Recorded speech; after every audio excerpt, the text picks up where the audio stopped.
সংসদে দাঁড়িয়ে দরাজ কণ্ঠে বক্তৃতা দেওয়া এই মানুষটা মুক্তিযুদ্ধের অন্যতম সংগঠক মনিরুল হক চৌধুরী। বিএনপির রাজনীতি করলেও একটা সময় শেখ মুজিবুর রহমানের স্নেহভাজন ছিলেন তিনি। তাই ইতিহাসকে সঠিকভাবে ধারণ করে এগিয়ে যেতে বিন্দুমাত্র দ্বিধা করেন না কুমিল্লার এই সংসদ সদস্য।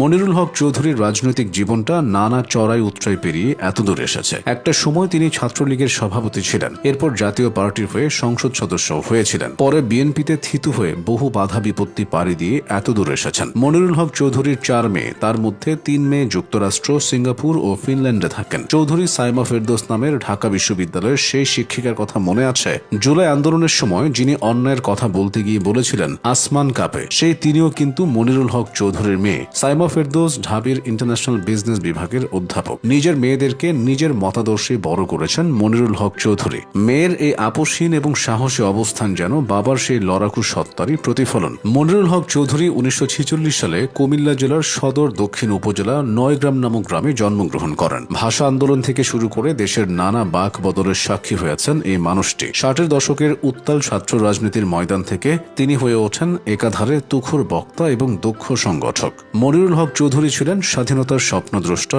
এবং রাজপথের লড়াকু সৈনিক। 71-এর মহান মুক্তিযুদ্ধে তার ভূমিকা ছিল অসামান্য। তিনি সম্মুখ সমরে যেমন সাহসিকতার পরিচয় দিয়েছেন, তেমনি যুদ্ধের অন্যতম প্রধান সংগঠক হিসেবে মুক্তিযোদ্ধাদের ঐক্যবদ্ধ করেছিলেন। কিন্তু 1975 সালের 15ই আগস্ট শেখ মুজিবুর রহমানকে সপরিবারে শেষ করার পর বাংলাদেশের রাজনীতির দৃশ্যপট আমূলে বদলে যায়। এই ভয়াবহ ট্র্যাজেডির পর মনিরুল হক চৌধুরীর রাজনৈতিক ক্যারিয়ারে ধাক্কা লাগে। আদর্শিক টানাপোড়েন এবং প্রতিকূল রাজনৈতিক পরিস্থিতির কারণে তিনি অনেকটা সময় মূলধারার রাজনীতি থেকে বাইরে ছিলেন। পরবর্তীতে 80 দশকে যখন বাংলাদেশে নতুন রাজনৈতিক মেরুকরণ শুরু হয়, তখন তিনি পুনরায় সক্রিয় হয়ে ওঠেন। তিনি জাতীয় পার্টিতে যোগদান করেন এবং 1988 সালের 3য় জাতীয় সংসদ নির্বাচনে জাতীয় পার্টির মনোনয়নে কুমিল্লা 9 আসন থেকে প্রথমবার সংসদ সদস্য নির্বাচিত হন। 1991 সালের 5ম জাতীয় নির্বাচনে তিনি একই আসন থেকে জাতীয় পার্টির হয়ে পুনরায় সংসদ সদস্য নির্বাচিত হন। যদিও 1996 সালের জাতীয় নির্বাচনে তিনি জাতীয় পার্টির প্রার্থী হয়ে পরাজিত হন। পরে তিনি বাংলাদেশ জাতীয়তাবাদী দল বিএনপিতে যোগ দেন।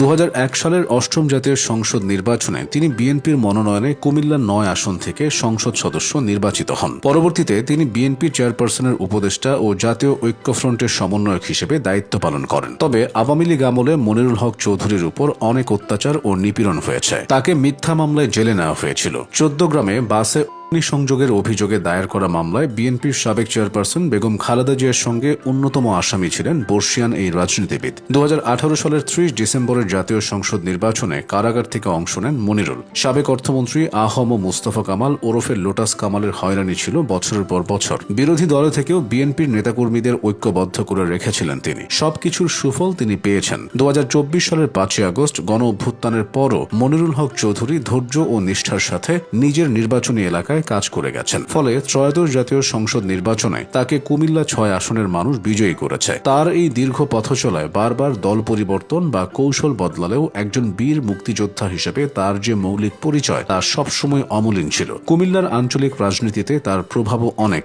ভোটের মাঠেও সেটা পরিষ্কার। দীর্ঘ 60 বছরের দীর্ঘ রাজনৈতিক জীবনে মনিরুল হক চৌধুরী তার আদর্শ থেকে বিচ্যুত হননি, আর এটাই তার রাজনৈতিক জীবনের সবচেয়ে বড় সফলতা।